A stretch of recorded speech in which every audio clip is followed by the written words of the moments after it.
열왕기하 상하를 우리가 계속 봤는데, 이 사무엘기부터 열왕기 상하까지가 그 역사의 이야기예요. 이것을 우리가 뭐라고 하냐면은 신명기적 역사서라고 합니다. 이게 왜 신명기적 역사서라고 하냐면은 신명기 말씀에 비추어서 이들이 지혜를 지었는지 안 지었는지 그걸 평가를 한 거거든요. 그래서 신명기 기준에서 기록된 역사서라 해서 신명기적 역사서라 그렇게 얘기합니다. 우리가 지금까지 이야기를 쭉 보면은 하나님이 어떻게 이들이 지혜를 지었는데 하나님이 참다가 나중에 또 진지를 하고 이렇게 이야기를 해요. 그래서 이 열왕기 상하를 지연된 봉이라고 이야기합니다. 그 주제를 지연된 봉. 우리가 열왕기 상하를 보면은 하나님의 말씀을 주거든요. 그래서 이 열왕기 상하는 보면은 선지자 중심으로 하나님의 말씀이 전해요. 선지자를 통해서 하나님의 말씀이 전해져요. 그래서 중심 인물이 열왕기 상은 엘리야를 통해서 하나님의 말씀이 주어졌어요. 하나님의 말씀이 주어진 건데 그들이 하나님의 말씀을 안 듣고 또 계속 죄를 짓고 그래서 결국은 하나님의 심판을 받아서 망하게 되었다 이야기죠. 열왕기 하도 결국은 그 이 중심에 엘리사라는 선지자가 있습니다. 엘리사를 통해서 계속 하나님 말씀이 전해져요. 그래서 그는 하나님 말씀을 안 듣고 또 죄를 범하고 결국은 최후에 이렇게 망하게 됐다라 하는 이야기를 우리가 지금까지 이야기를 통해서 우리가 보았어요. 그런데 이 똑같은 역사서인데 역대기는 조금 방향이 좀 다릅니다. 이 열왕기 상하는 포로기에 있는 이스라엘 백성들에게 너희들이 왜 망했느냐? 그렇게 기록하면서 너희 조상들이 이렇게 선지자를 통해서 하나님의 말씀이 전해졌음에도 불구하고 그들이 계속 죄를 범하고 하나님이 참다가 결국은 이렇게 심판을 당해서 너희들이 나라가 망하고 민족이 망하고 너희들이 이렇게 포로로 와 있다. 이것을 보여주고 그 다음에 이제 이 역대기는 그들이 포로에서 돌아온 백성들에게 하는 이야기예요. 포로에서 돌아왔는데 우리가 누구냐 하는 거예요. 우리가 하나님의 백성으로서 이렇게 돌아왔지만은 나라도 없고 민족 아무것도 없는 거예요. 그런 그들에게 역대기를 통해서 너희가 누구냐, 너희에게 있어서도 여호와 하나님이 어떤 분이냐 하는 것을 설명해 주는 것이 바로 역대기예요. 그래서 지금 이들은 포로에서 자기들 돌아왔지만은 나라도 없고 아무것도 없잖아요. 그들이 70년 만에 돌아왔어요. 예레미야 말한 대로. 그런데 그들에게 하나님의 약속은 그들이 70년 후에 돌아온 그들에게도 계속 이어진다는 이야기를 이 역대기를 통해서 보이는 거예요. 그래서 역대기 보면은 계속 족보가 나와요. 족보가 나오는 것은 이스라엘 백성들이 애굽에서 출애굽 간 이후로 계속 그렇게 연속된 민족, 그들이 나라를 망해서 포로겠다가 70년에 돌아왔지만은 그들도 이전에 있는 이스라엘 민족과 똑같은 계속대로 연속된 민족이라 하는 것을 보여주기 위해서 족보를 기록하는 겁니다. 여러분, 우리가 족보를 할 때 보니까 우리 조상들이라 하는 것은 우리 뿌리가 이렇게 한 것을 보여준 거지요. 이스라엘 백성들에게 족보를 수없이 나이르는 것은 바로 너희들이 바로 이스라엘 백성들, 하나님의 백성들이다 하는 것을 계속적으로 보여주려고 하는 거예요. 그래서 이제 열왕기 상하는 중심이 북쪽 이스라엘을 중심으로 이렇게 기록했다면은 역대기는 남쪽 유다의 역사를 중심으로 기록되어 있어요. 그래서 남쪽 유다의 선한 왕, 네 왕을 중심으로 기록된 것이 역대기예요. 그것을 우리가 이해하고 볼 필요가 있는 거죠. 그리고 이 열왕기 상하는 하나님이 경고를 해서 계속 참고 하다가 결국은 그들에게 심판을 받았다는 이야기를 기록하는데 역대기는 죄를 범하면 하나님이 즉각적으로 심판하시는 그런 내용이거든요. 근데 즉각적 봉이에요. 중심 주제가. 그리고 아비가 죄를 지으면 아비가 그 책임을 받고 또 자식이 죄를 지으면 자식이 죄를 받는데 부모가 됐다고 자식이 그 징벌을 받는 것은 아니다 하는 그런 내용으로 기록되어 있는 겁니다. 그래서 이 역대기를 통해서 유배지에다가 이제 돌아오는 그들에게 우리가 누구냐 그러면은 우리는 아직도 하나님의 백성이라는 것을 포로에서 돌아온 그들에게 너희들이 누구냐, 너희들에게 하나님이 어떤 분이냐 하는 것을 얘기하는데 우리는 바로 여호와 하나님의 자녀들이라는 거예요. 언약 백성이라는 겁니다. 그렇기 때문에 이제는 다시 시작하면 된다. 그런 메시지를 주기 위해서 역대기를 그러는 거예요. 우리는 하나님의 백성이기 때문에 이제는 우리 다시 시작하면 된다. 그런 관점에서 기록되는 겁니다. 그러니까 이런 관점을 이해하고 역대기를 읽으면 되는데 계속 역사서니까 나중에 또 기회가 되면 또 보기로 하고 오늘 이제 이 본문은 지금 27절에서 30까지 읽었는데 이것이 앞에 있는 그런 관점하고는 조금 달라요. 우리가 열왕기 전체적으로 지금 27절 이 앞에까지는 계속 지금 어떤 흐름이었습니까? 지혜를 짓다가 또 좋아지고 다시 또 지혜를 짓고 이게 계속 반복된 그런 현상이거든요. 그런데 이제 여기는 지금 27절 30까지 이야기는 요시야의 세 아들과 손자 하나의 그 이야기예요. 제가 지금까지 이야기하고는 관점이 좀 다른 관점으로 기록되어 있는 겁니다. 여기는 결국은 이스라엘이 지혜를 짓고 나라가 망하게 되었는데 망하는 것으로 끝나는 것이 아니라는 거예요. 여기 제목이 지금 절망 뒤에 소망이라고 그러는데 거기 소망이 어디서부터 시작되느냐. 여기에 지금 요시야의 아들이 우리가 지금 왕을 세 사람 봤잖아요. 손자 하나하고 요아스 보고 요야긴 보고 요야긴 보고. 근데 요야긴은 바벨론에서 석 달 왕이 있다가 석 달 만에 그냥 바벨론으로 끌려가 포로로 끌려가요. 그 포로로 끌려간 요야긴 왕에 관한 이야기가 오늘 우리가 27절 30절까지 이야기를 하고 있는 거예요. 왜 요야긴에 관한 이야기를 했겠습니까? 여기에 바로 다윗 왕의 적통이다 하는 겁니다. 포로로 끌려가면서 거기서 감옥에 있는 그 요야긴 왕이 다윗 왕의 적통이라는 것을 여기서 강조하기 위해서 이렇게 기록이 있는 거예요. 27절에 보면 뭐라고 하냐면은 유다 왕 요야긴이 사로잡힌 지 37년이라고 그랬어요. 여기 37년이라고 그랬는데 요야긴이 자기가 왕이 된 지 석 달 만에 포로로 바벨론으로 끌려갔잖아요. 그때 바벨론에서 세운 사람이 시드기야예요. 근데 시드기야가 11년간 통치하고 망했거든요. 그러면은 이 37년이니까 37년에서 11을 빼면은 어떻게 되면 26년이지요. 그러니까 바벨론 왕이 586년 망했는데 바벨론이 멸망하고 26년 지난 뒤의 이야기입니다. 바벨론이 멸망하고 그때가 이제 560년이요. 그때를 지금 뭐라고 하냐면은 바벨론의 왕 에일 무로닥이 즉위한 원년이라고 그랬어요. 이 에일 무로닥이 누구냐면은 느부갓네살의 아들이에요. 느부갓네살이 죽고 그 아들 에일 무로닥이 즉위했는데 이 즉위할 때가 562년. 그러니까 그 당시 연도는 1, 2년이 어떻게 계산했는지 좀 차이가 있는 거죠. 근데 562년에 즉위를 했는데 즉위한 원년에 누구를 하고 요야긴을 석방한 거예요. 그런데 이 에일 무로닥은 자기가 왕이 즉위하고 3년 만에 자기 매형한테 죽음을 당합니다. 그리고 자기 매형이 왕이 돼요. 이 사람은 3년 동안 통치하다가 결국 자기 매형한테 피살되는 거예요. 권력 앞에서는 부모의 힘되고 뭐 없는 것을 우리가 우리 역사를 통해 수없이 이렇게 반복된 걸 보잖아요. 그런데 하여튼 그 에일 무로닥이 요야긴 왕을 감옥에서 풀어준 것이에요. 우리가 지금 바벨론이 여기서 나라가 망할 때에 항상 1차, 2차, 3차 그 침공에서 망했다는 것을 우리가 보잖아요. 그래서 연도를 우리가 항상 605년에 요시야가 죽고 바벨론을 또 침공하고 그 다음에 597년에 또 2차 침공하고 그 다음에 586년에 결국 이렇게 망하게 됐죠. 그런데 우리가 열왕기하 25장이 이제 마지막 장인데 여기에 보면은요, 여기 좀 희한하게 보면은 구체적인 그 날짜를, 정확한 날짜를 기록해놓은 그런 네 군데가 나옵니다. 그럼 왜 그랬겠어요?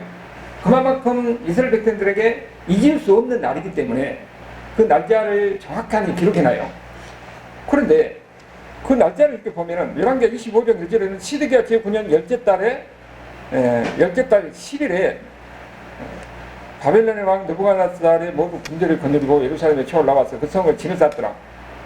여러분 우리가 역사에 그런 보면은 바벨론에서 느부갓네살이 와가지고 이 시드기야 9년에 포위를 하고 있습니다. 포위를 하고 있으면 어떻게 됩니까? 안에서 양식이 다 떨어질 때까지, 항복할 때까지 기다린 거예요. 거의 2년 동안. 그러니까 그때 삶이 그야말로 잊을 수 없을 정도로 비참한 삶이었다는 거죠. 그러니까 그들은 잊을 수가 없는 거예요. 그래서 이것다가 날짜를 기록했는 거죠. 시드기야 제9년 10째 달 10일에 느부갓네살이 바벨론을 포위했다. 그래서 그런 중요한 의미를 가진 것이고, 그 다음에 또 3절에 보면은 그해, 여기 시드기야 이게 제11년이요. 11년. 그해 넷째 달 9일에 성중에 기근이 심하여 백성의 양식이 다 떨어진지라. 그때가 어떤 일이냐면 586년이거든요. 예루살렘이 함락된 날이에요. 바벨론에 의해서. 그리고 세 번째가 8절에 보면은 느부갓네살 왕 19째 해 5월 7일에 그랬어요. 여기도 지금 날짜가 정확히 나오죠. 그때 무슨 일이 있었느냐? 9절에 보니까 성전과 왕궁이 불탄 겁니다. 그들에게 그런 중요한 성전과 왕궁이 불탄 날을 그들에게 잊을 수가 없는 거죠. 그렇기 때문에 그날을 정확히 기록했는 거예요. 그리고 네 번째가 뭐냐 하면은 오늘 우리가 본 27절입니다. 오늘 27절에도 보니까 에일므르다 즉위한 원년 12월 그달 27일에 왜 이렇게 자세한 날짜를 기록해 놨습니까? 유대인들에게는, 이스라엘 백성들에게는 이 날이 그들에게 그만큼 중요한 의미를 가지고 있다는 거죠. 포로기에 끌려가가지고 감옥에 있는 그 여호야긴이 그날 이 에일므르다 즉위 원년에 며칠 날 정확히 그날에 포로에서 옥에서 감옥에서 나왔다. 이것이 그들에게 중요한 의미를 가지기 때문에 그들에게는 잊을 수 없는 일이라는 거죠. 이스라엘 다 망해가지고 다 잊어볼 뻔 하는데 저 지금 바벨론 포로에서 감옥에 있는 그 왕이 이 포로에서 이 감옥에서 풀려나는 것이 이스라엘 백성들은 잊을 수 없는 날이에요. 성경 기자는 그런 기록을 기록해 놓은 겁니다. 그때 보니까 어떻게 했느냐? 옥에서 내놓고 머리를 들게 하고 그랬어요. 머리를 들게 한다는 말이 성경에서 몇 군데 나와요. 그것은 지위가 회복되고 명예가 회복된다는 의미거든요. 그러니까 보면은 요셉이 감옥에 있을 때에 그때 바로 왕궁에서 있는 손맛통 가면 떡맛통 가는 장이 그 같이 감옥에 있잖아요. 그때 지위가 회복돼서 그들이 어떻습니까? 머리를 든 겁니다. 머리를 든 것을 그들의 지위가 다시 회복돼서 옛날 그 섬기는 그 입지로 들어가잖아요.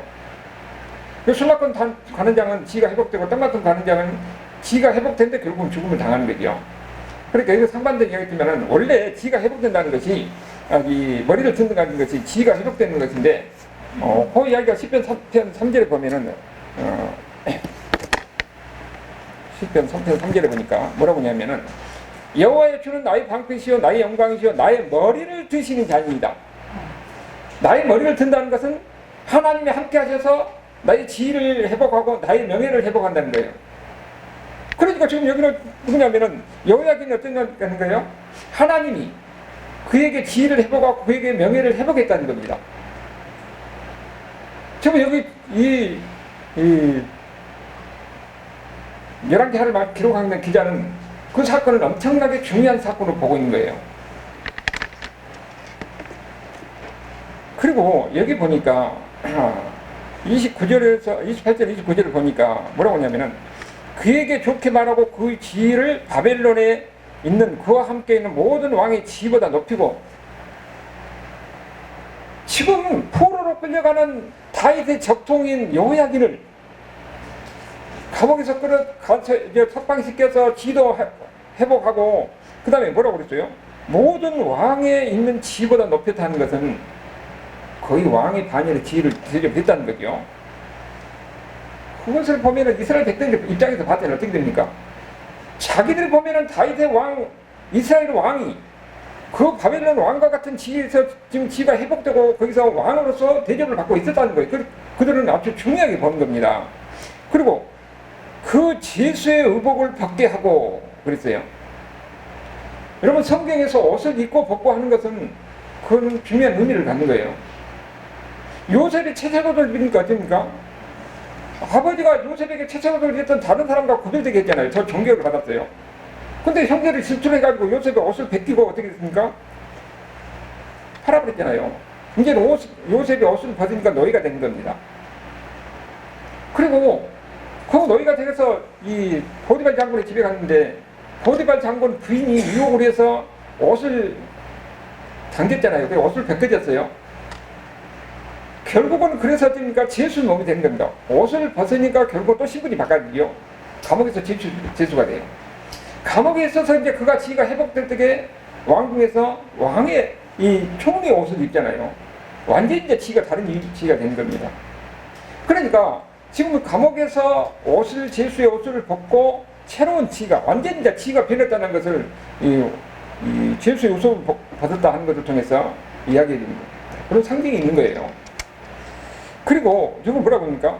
일평생 항상 왕의 앞에서 양식을 먹겠다. 여러분, 왕의 상에서 이 밥을 먹는다? 이것은 특별한 사람이 아니면 못합니다. 거기에 총리급이라든지 아니면은 그야말로 국사를 논할 수 있는 사람만 그 자리에서 앉을 수 있는 자리에, 저 이스라엘에서는 포로로 끌려왔다가 감옥에 있었던 이 이스라엘 왕 여호야긴을 그 자리에 앉혀서 같이 식사를 한다는 것은 어떤 대우를 했는가를 볼 수가 있어요. 이스라엘이 망해가지고 지금 이 포로로 끌려가가지고 거기 감옥에 있다가 이스라엘 백성들이 우리가 볼 때는 성경이 다 잊혀질 것 같은데 이분이 지금 거기서 어떻습니까? 거의 이런 대우를 받고 거기서 이런 위치로 회복이 되어서 있었다 하는 것은 이스라엘 백성들이 엄청난 의미를 가지는 거예요. 그리고 여기 양식을 먹는다고 그랬는데 양식이 끊이지 않다고 그랬잖아요. 우리가 이렇게 고고학적으로 1900년대쯤에 그 왕궁, 바벨론의 왕궁터에서 점토판이 발견됐어요. 그 점토판에 보니까 이 문에 있는 점토판에서 기록되어 있는 게 나왔거든요. 거기에 나라에서 녹을 주는 것이 기록되어 있는데 거기 노동자들 얼마 이렇게 한 실링, 1.5실링 이렇게 되는데 거기 느부갓네살 왕 아들, 느부갓네살 그 시대에 여호야긴의 5 아들이 기록되어 있어요. 5 아들들에게 노동자들과 같이 1.5실링을 줬다 이런 얘기 나오고 왕에게는 20배를 줬다는 얘기 나옵니다. 그 여호야긴 왕의 이름이 그 기록되어 있어요. 그 점토판을 독일에서 이제 독일 사람들이 가져가지고 지금 독일에 보관되어 있는 겁니다. 그러니까 우리가 여기서 감옥에 있었다고 그러는데 어떤 대우를 받았는지 우리가 짐작할 수가 있죠. 사람들이 봤을 때는 그런 잡아갖고 와가지고 감옥에다 집어넣는데 그만큼 대우를 받고 있었다는 것은 보이지 않는 가운데 하나님이 이를 보호하고 있었다는 것을 우리가 알 수가 있는 겁니다. 하나님이 왕이라고 해도 다른 사람이 20배를 받고 거기서 대우를 받고 있었던 거예요. 감옥 생활이 지금 그 어떤 것이라는 것을 상당한 대우를 받고 있었다는 것을 우리에게 이야기해주고 그리고 고각적으로도 그 점토판을 통해서 다시 한번 거기서 우리가 확인해주고 있는 거죠. 그리고 여기에 보면은요, 의도적으로 지금 마지막에 이 여호야긴을 시드기야하고 대비시켜서 이야기를 하고 있습니다. 지금은 바벨론이 2차 침공을 하고 597년에 여호야긴을 잡아가 버렸잖아요. 이 여호야긴의 아들인데 이 바벨론 정책을 취하니까 군대를 몰고 와가지고 잡아가 버렸어요. 그리고 시드기야를 왕으로 세웠습니다. 바벨론은 시드기야를 바벨론이 왕으로 세운 사람이잖아요. 그런데 나중에 어떻습니까? 바벨론을 배반해요. 바벨론을 배반하니까 바벨론 침공해서 586년에 결국 나라가 망했는데 그때 시드기야가 어떻게 됐느냐? 자기 아들들은 자기가 보는 이 시드기야가 보는 앞에서 아들들을 다 죽여버려요. 바벨론이. 그리고 시드기야는 어떻게 합니까? 2 눈을 빼버립니다. 그리고 바벨론으로 끌고 가요. 그야말로 비참한 그런 삶을 살고 그 이후에 지금은 절망한 그런 소망 없는 그런 삶을 살았어요. 시드기야는. 그런데 우리가 이거 보니까 바벨론은 미리서부터 이 끌려갔던 12년 전에 끌려갔던 이 여호야긴은 어떻습니까? 완전히 바벨론에서 거기서 대우를 받고 있었던 거예요. 그 감옥 생활이 어떻게 되는지 우리 알 수 없지만은 다른 사람보다 20배 이상의 양식을 받으면서 그 자식들도 다 양식을 받으면서 나라에서 그렇게 주면서 그렇게 대우를 받고 있었다는 겁니다. 왜 지금 의도적으로 서로 대비시키고 있는 거예요. 한 사람은 소망이 없지 절망적이지만 한 사람은 뭡니까? 여호야긴에게는 소망을 발견할 수가 있는 거예요. 그리고 원래 여기가 지금 이 열왕기가 25장이 21절로 끝나요. 21절 바벨론 왕이 하맛 땅 림나에서 다 쳐죽였더라. 이와 같이 유다가 사로잡혀 본토에서 떠났더라. 여기서 끝나는데 두 가지 그 에피소드를 여기 딱 기록해 놨어요. 27절에서 30절까지. 그 하나는 뭐냐면은 바벨론이 이제 결국은 여기 총독을 세우잖아요. 그달리아라는 사람을 총독으로 세워요. 그달리아라는 사람을 총독으로 세우는데 그 이스라엘의 몇몇 사람들과 이 이스마엘이라는 사람들이 결국은 총독을 죽이잖아요. 그리고 나머지 사람들을 끌고 애굽으로 갑니다. 애굽은 어떤 거예요? 출애굽했던 거잖아요. 이미 거기서 하나님께서 이스라엘 백성들을 끌고 왔던 것인데 여기에 이제 하나님이 이미 뭐라고 그랬습니까? 그달리아를 통해서 거기서 지배를 하고 에레미야를 통해서 하는 말이 너희들이 여기서 살면 너희들 지켜주겠다. 여기서 더 이상 이 바벨론 너희를 어찌 못할 것이다. 그러니까 여기서 그냥 살아라. 그런데 말을 안 듣고 자기들이 이 총독을 죽이고 에레미야를 끌고 애굽에 가잖아요. 애굽에 가면 소망이 없습니다. 그런데 여기 보니까 이것하고도 대비되어서 여호야긴은 어떻습니까? 바벨론으로 가잖아요. 바벨론으로 가는 것은 바벨론이 이제는 제2 출애굽이 바벨론부터 시작된다는 것을 우리에게 전해주고 있는 메시지가 있는 거예요. 실질적으로 보면은 그들이 지금 바벨론에서 출애굽하잖아요. 제2 출애굽이 바로 바벨론에서 이스라엘 백성들이 본토로 돌아오는 겁니다. 여기가 그러니까 의도적으로 이렇게 대비시키면서 이 바벨론에서 여호야긴 그야말로 다윗의 적통인 여호야긴 하나님이 바벨론 감옥에서 보호하고 지켜주고 있었던 거예요. 그리고 때가 되면은 그들을 이 여호야긴을 중심으로서 이스라엘 백성들을 다시 고토의 땅으로 지금 회복시켜서 하나님이 제2 출애굽을 한 겁니다. 그런 메시지가 지금 여기에 들어있는 겁니다. 그래서 의도적으로 서로 대비시키는 것을 중요한 겁니다. 그러니까 이 열왕기하를 기록한 이 저자는 이 사건은 엄청나게 중요하게 보는 거예요. 나라가 망한 지 26년 뒤의 일을 굳이 여기서 이렇게 기록해놓은 것은 왜 중요하게 봤습니까? 이미 다윗 왕조에 대한 소망이 끊어진 게 아니고 다윗 왕조에 대한 소망이 살아있다는 것을 보여주기 위해서 이게 기록되는 겁니다. 그 전에 이미 하나님이 약속을 했어요. 하나님이 아브라함에게서 메시아가 나올 것을 이야기하고 다윗에게 네 후손이 메시아가 나올 것을 약속하고 그리고 또 그 뒤에도 보면은 열왕기상 11장 39절에 그 뭐라고 그랬습니까? 열왕기상 11장 39절 533페이지 보면은 구약성경 제가 이거 열왕기상 11장 39절에 보니까 내가 이로 말미암아 다윗의 자손을 괴롭게 할 것이나 영원히 하지는 아니하리라. 이거 뭔 말이에요? 이스라엘 백성들이 죄를 범하니까 그들 어쩌니까 결국은 하나님이 심판해서 이스라엘을 망하기로 하잖아요. 그래서 나라가 망하는 겁니다. 그런데 영원히 망하도록 하지는 않겠다는 겁니다. 여러분, 역사는요, 우리가 눈에 보일 때는 사람이 이 전쟁이 일어나고 이 나라가 흥망성쇠가 있는데 그런데 그 뒤에 보이지 않는 하나님의 주권과 통치가 있다는 것을 잠시 한번 이야기해 준 겁니다. 사람이 눈에 볼 때는 이스라엘 백성들 다 망해서 나라가 없어지고 포로로 끌려가고 바벨론을 갔는데 하나님이 뭐라고 그럽니까? 내가 너희들이 죄를 범해서 너희들을 심판하고 다 망하게 하겠지만은 영원히 멸망하지는 않겠다는 겁니다. 그래서 하나님께서는 바벨론에서 감옥에 있는 느부갓네살을 하나님께 보호하고 이스라엘 백성들을 지켜준 겁니다. 보호하는 거예요. 이것이 결국은 하나님의 역사를 모든 것을 주관하겠다 하는 것을 우리에게 보이고 그리고 하나님의 약속한 것은 반드시 이루어진다는 겁니다. 그리고 11장 31절 하나님께서 다 영원히 멸망시키지 않았습니까?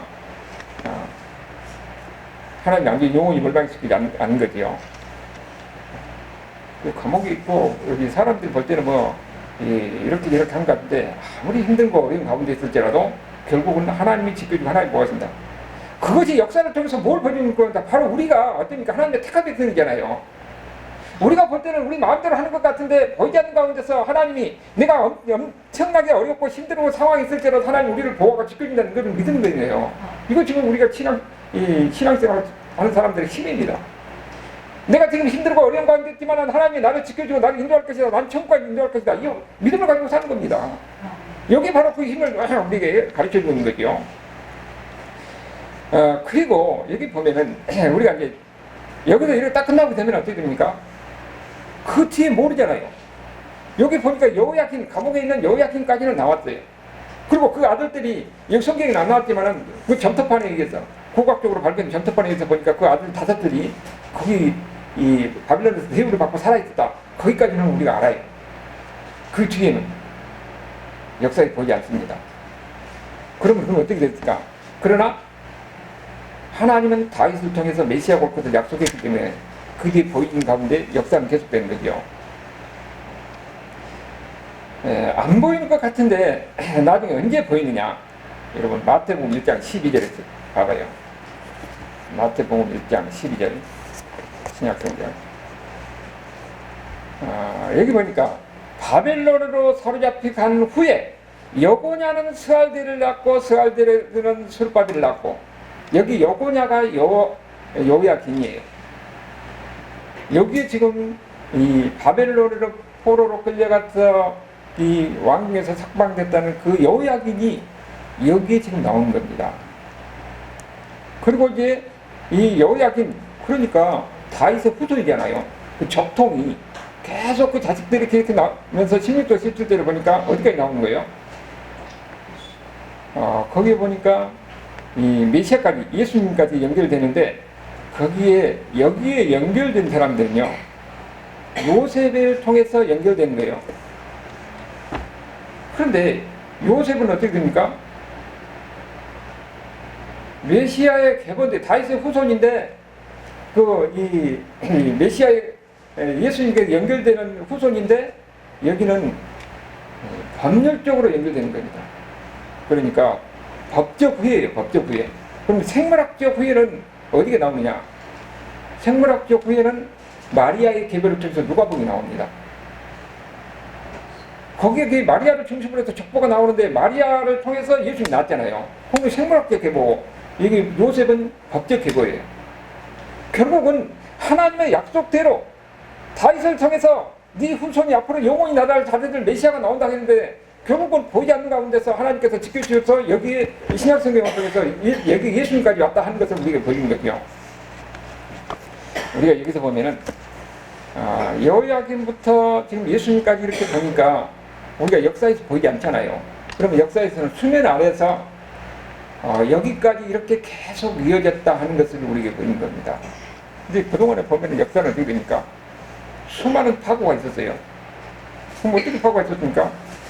제일 처음에 바빌론이 페르시아에 멸망하잖아요. 또 페르시아가 그리스 알렉산더에 멸망해요. 그 알렉산더 때에서 젊은 나이에 죽으니까 결국 이 팔레스타인 지방을 지배하고 있다는 것이 톨레미 왕조, 그 다음에 셀루키드 왕조. 셀루키드 왕조가 결국 유대인들 반란 쪽에서 망하고 하스모니 왕조가 들어오고, 하스모니 왕조가 한 100년 정도 있다가 로마에 멸망하고, 로마 지주라고 여기서 멸망하는 거죠. 그리고 이제 로마가 평경에서 팍스 로마가 있을 당시에 그때 이제 예수님이 태어나는 거죠.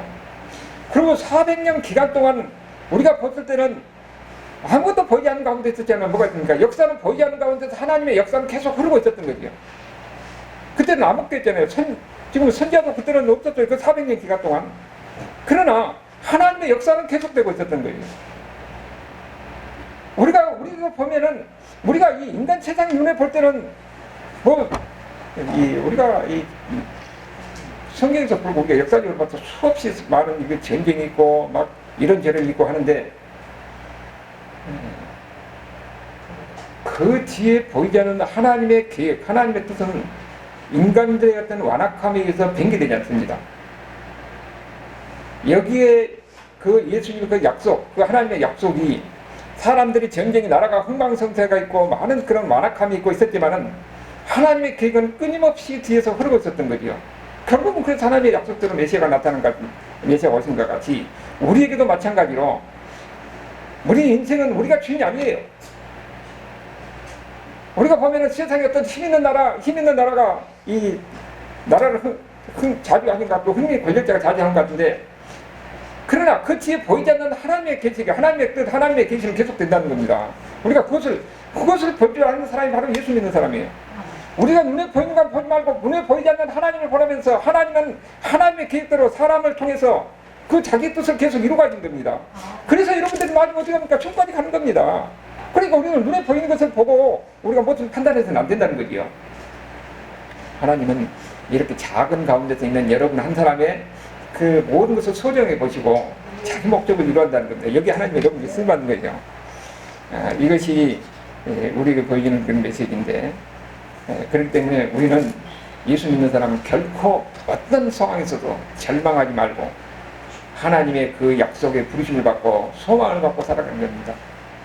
하나님이 여호야긴을 구할 때는 하나님의 근육이 여기서 불쌍히 여기서 그를 보호해주고 지켜주셨잖아요. 우리가 무엇을 잘해서 하나님께서 우리를 구원하는 것 아닙니다. 하나님 우리를 불쌍히 여기시고 우리를 긍휼히 여기시고 은혜를 베푸셔서 우리가 구원을 받고 이제 천국 가는 그날까지 하나님께서 우리와 함께 하시고 우리를 지켜주는 거예요. 그래서 예수 믿는 사람들 그 소망 갖고 사는 거예요. 이런 소망 가운데서 살아가는 저와 여러분 삶이 될 수 있기를 주님으로 축원합니다. 아멘.